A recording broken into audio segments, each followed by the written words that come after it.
विशाल today से मैं आपका साथी, आपका मित्र कुणाल पंत। साथियों, आज हम बात करते हैं एक ऐसी बीमारी के बारे में, एक ऐसे इन्फेक्शन और डिजीज प्रोसेस में जिसका संक्रमण भारतवर्ष में लगभग हर साल एक बहुत ही अधिक संख्या में होता है, और वो है डेंगू। डेंगू या डेंगी एक मच्छर जनित वायरल इन्फेक्शन या डिजीज होता है।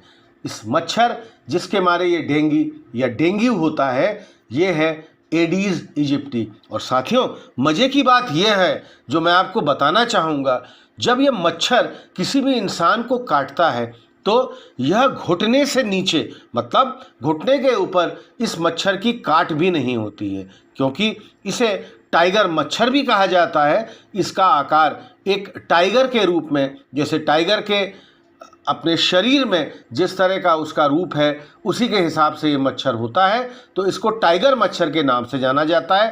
प्रथम बात, यह घुटने के ऊपर नहीं काटता है, घुटने के नीचे काटता है। गांव देहातों में यह मच्छर उतना नहीं है जितना कि हमारी शहरी आबादी में है। दिन का मच्छर है ये, शाम रात का मच्छर ही नहीं है। मतलब कि अगर यह मच्छर आपको काटेगा जिससे आपको डेंगू फीवर या डेंगू फीवर होगा, तो यह आपको दिन में ही काटेगा, शाम रात को नहीं काटेगा। शहर में ये बहुतायत है, गांवों में उतना नहीं है।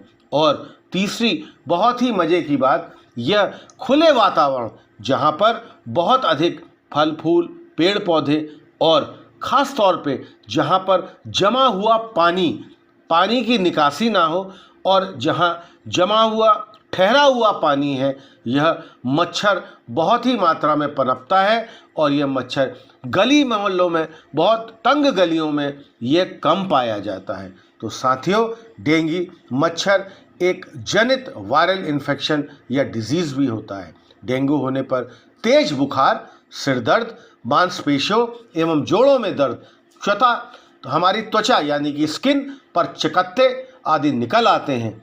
डेंगू फीवर या जिसको डेंगू या डेंगी कुछ भी कहा जा सकता है, को हड्डी तोड़ बुखार भी, या मतलब कि ब्रेक बोन फीवर भी कह सकते हैं। एडीज मच्छर के काटने से डेंगू होता है। जैसे कि साथियों अभी मैंने बताया, जो मच्छर की ये प्रजाति होती है उसको हम कहते हैं एडीज इजिप्टी। यह संक्रमण फ्लैविराइड फैमिली के एक वायरस के serotype DENV1, DENV2, DENV3, DENV4 के कारण होता है। हालांकि यह वायरस 10 दिनों से अधिक समय तक जीवित नहीं रहते हैं, लेकिन डेंगू का संक्रमण एक बहुत गंभीर रूप ले सकता है, क्योंकि डेंगू एक रक्तस्रावी बुखार यानी कि डेंगू हेमोरेजिक फीवर DHF होने का खतरा इसमें बढ़ जाता है। इसमें भारी रक्तस्राव यानी कि हेवी ब्लीडिंग, ब्लड प्रेशर में अचानक गिरावट, यहाँ तक कि पीड़ित व्यक्ति की मृत्यु भी हो सकती है। DHF यानी कि डेंगू हेमोरेजिक फीवर या डेंगू शॉक सिंड्रोम, मतलब कि DSS जो होता है, डेंगू शॉक सिंड्रोम भी इसको कहा जा सकता है। अधिक गंभीर मामलों में इनमें तुरंत अस्पताल में भर्ती करना चाहिए, वरना पीड़ित या व्यक्ति की जान भी जा सकती है। डेंगू का कोई विशिष्ट या खास उपचार तो उपलब्ध नहीं है, सिर्फ इसके लक्षणों को पहचान कर आप इसमें काबू पा सकते हैं। अब साथियों, हम आते हैं कि डेंगू के लक्षण, मतलब कि सिम्टम्स ऑफ डेंगू क्या क्या हो सकते हैं। डेंगू हल्का गंभीर, माइल्ड या सीवियर गंभीर दोनों हो सकते हैं। ऐसे में इसके लक्षण भी अलग अलग नज़र आते हैं। खासतौर से बच्चों और किशोरों में माइल्ड डेंगू होने के बार बार लक्षण नज़र नहीं आते हैं। संक्रमित होने के बाद डेंगू के हल्के लक्षण 4 से 7 दिनों के अंदर नज़र आने लगते हैं। इन लक्षणों में तेज बुखार आना यानी कि 104 डिग्री फ़ारेनहाइट के अलावा और भी कई लक्षण शामिल हैं, जैसे कि सिर दर्द, मांसपेशियों, हड्डियों और जोड़ों में दर्द, उल्टी, जी मिचलाना, आंखों में दर्द होना, त्वचा पर लाल चकत्ते हो जाना और ग्लैंड्स में सूजन हो रहा। हालांकि गंभीर मामलों में रक्तस्रावी बुखार या डीएचएफ, जिसके बारे में इससे पहले भी मैंने आपको जानकारी दी थी, जो डेंगू हेमोरेजिक फीवर के होने का खतरा बढ़ जाता है। इस स्थिति में रक्त वाहिकाएं यानी कि ब्लड वेसल्स क्षतिग्रस्त हो जाती हैं और रक्त में प्लेटलेट काउंट की कमी होने लगती है। देखिए साथियों, एक बहुत ही महत्वपूर्ण इसका डेंगू से जुड़ा हुआ है, वह है प्लेटलेट काउंट। प्लेटलेट काउंट इसमें बहुत तेजी से गिरने लगता है और ऐसी स्थिति में निम्न लक्षण नजर आने लगते हैं, जैसे कि गंभीर पेट दर्द, लगातार उल्टी होना, मसूड़ों या नाक से रक्तस्राव, मूत्र, मल या उल्टी में खून आना, त्वचा से नीचे रक्तस्राव होना जो चोट जैसा नजर आ सकता है, सांस लेने में कठिनाई होना, थकान महसूस करना, चिड़चिड़ापन या बेचैनी। अब हम आते हैं डेंगू के जोखिम कारण यानी कि रिस्क फैक्टर्स ऑफ डेंगू। विभिन्न कारक होते हैं कि जो डेंगू या डेंगी से संक्रमित होने के जोखिम को बढ़ा सकते हैं। कुछ इनमें जो प्रमुख हैं वो है living in a dengue prone area, मतलब कि डेंगू पीड़ित क्षेत्र में रहना। यदि आपका क्षेत्र उनमें है जहां एडीज इजिप्टी मच्छरों का प्रकोप अधिक है तो आपको डेंगी या डेंगू से संक्रमित होने की संभावना स्वाभाविक रूप से बढ़ जाती है। पहले डेंगी संक्रमण होना, मतलब कि प्रायर इन्फेक्शन। जिन लोगों को एक बार डेंगू हो जाता है उनमें इस वायरल संक्रमण या वायरस संक्रमण से प्रतिरक्षा नहीं हो पाती है। ऐसे में जब आप दूसरी बार आपको डेंगू होता है तो अधिक गंभीर रूप से प्रभावित होने की संभावनाएं बहुत बढ़ जाती हैं। अब हम बात करते हैं साथियों एक बहुत प्रमुख विषय में, यानी कि हमारे शरीर की रोग प्रतिरोधक क्षमता यानी कि इम्यूनिटी।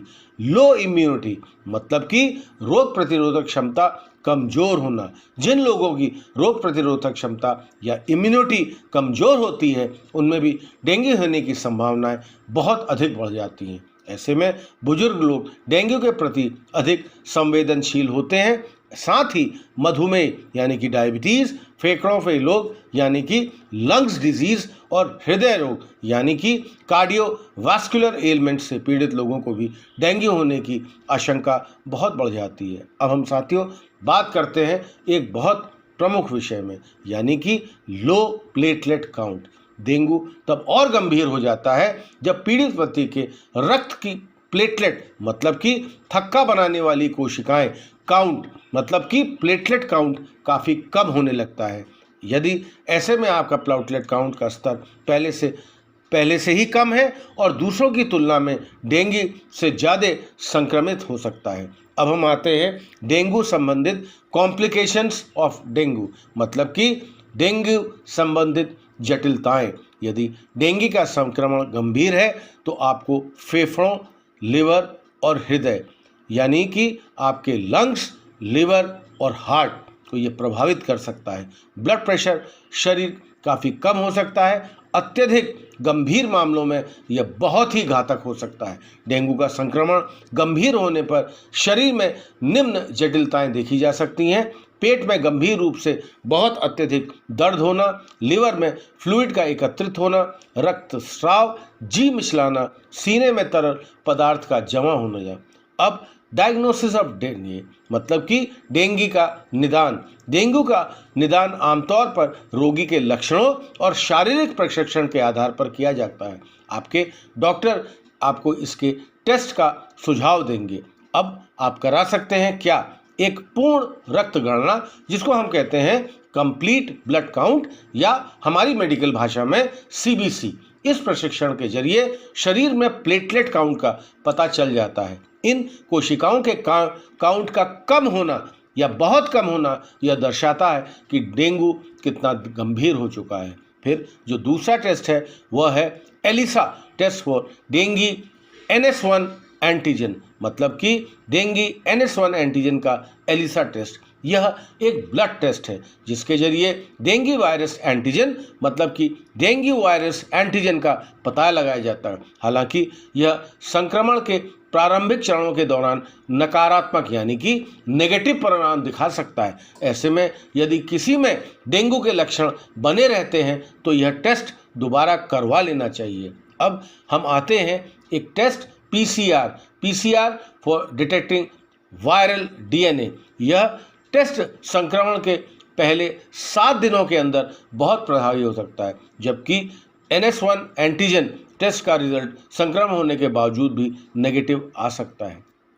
जो एक बहुत ही प्रमुख टेस्ट है वह है सीरम IgG और IgM टेस्ट। आमतौर पर यह टेस्ट बाद की अवस्था और स्थिति को जानने के लिए ही किया जाता है। एक बार जब वायरस शरीर में प्रवेश कर जाता है तो प्रतिरक्षा कोशिकाएं डेंगू वायरस के खिलाफ IgG और IgM मतलब कि इम्यूनोग्लोबिन G और इम्यूनोग्लोबिन M एंटीबॉडीज़ का निर्माण शुरू कर देती हैं। इन एंटीबॉडीज़ का स्तर धीरे धीरे बढ़ता जाता है और बढ़ने लगता है। अब हम आते हैं ट्रीटमेंट ऑफ डेंगू मतलब कि डेंगू का इलाज। डेंगू के लिए कोई खास दवा या सटीक इलाज तो नहीं है।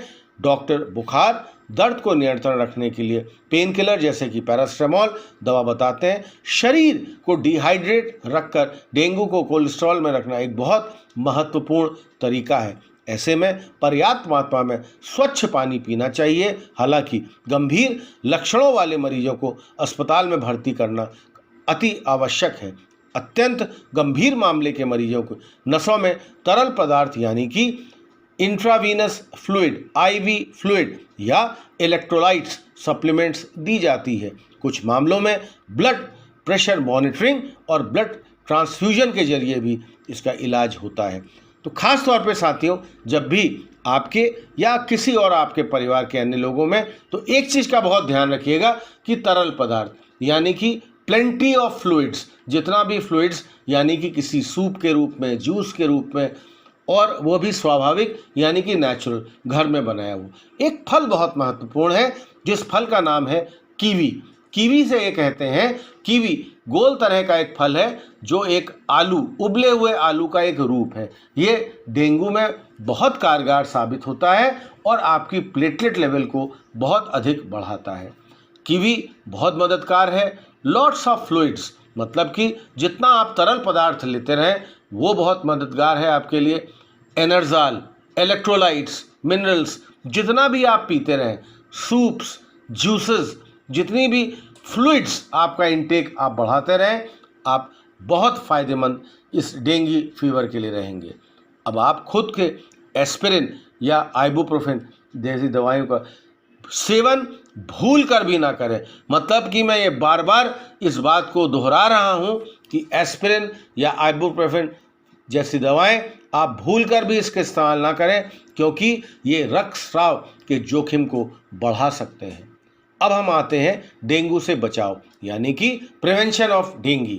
मई 2019 में अमेरिकी खाद्य और औषधि प्रशासन यानी कि US food and drug administration यानी कि USFDA ने 9 में से 16 वर्ष की आयु वर्ग के बच्चों को डेंगवैक्सिया नामक एक डेंगू टीके का उपयोग करने के लिए मंजूरी दी थी। हालांकि भारत में अभी तक इस टीके का इस्तेमाल करने की अनुमति नहीं है।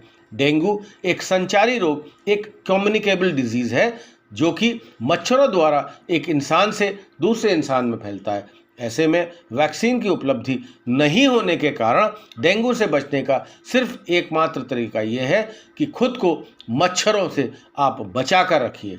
जितना हो सके आप मॉस्किटो रिपेलेंट्स मच्छरदानी का इस्तेमाल करें। अपने घर के दरवाजे और खिड़कियों को शाम होने से पहले ही आप बंद कर दें। शरीर को पूरी तरह से कवर करने वाले कपड़े पहने, ये बहुत मुख्य बात है।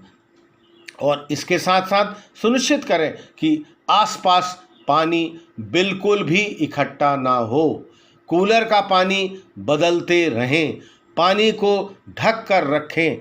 इन जगहों पर ही यह एडीज एजिप्टी नाम का ये मच्छर अंडे देता है। यदि कोई खुला जल स्रोत है, इसे आप हटा नहीं सकते हैं, तो उसे या तो ढक दें या उपयुक्त कीटनाशक इसमें आप अप्लाई करते रहें। तो साथियों, ये हमारा आज का वक्तव्य था, एक बहुत ही प्रमुख कम्युनिकेबल डिजीज़ जो कि एक बहुत ही हमारे भारतवर्ष में बहुत अधिक संख्या में देखी जाती है, वो थी डेंगू फीवर, या जिसको हम डेंगी फीवर भी कह सकते हैं।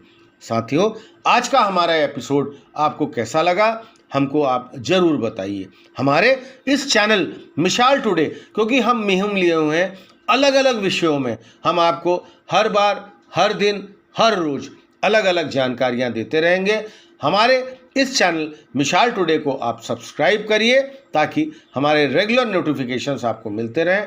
हमारे इस चैनल को आप लाइक करिए, और हाँ साथियों, अपने महत्वपूर्ण कमेंट्स हमको आप जरूर भेजते रहिए। तब तक मैं आपका साथी, आपका मित्र कुणाल पंत, मिसाल टुडे, लखनऊ से।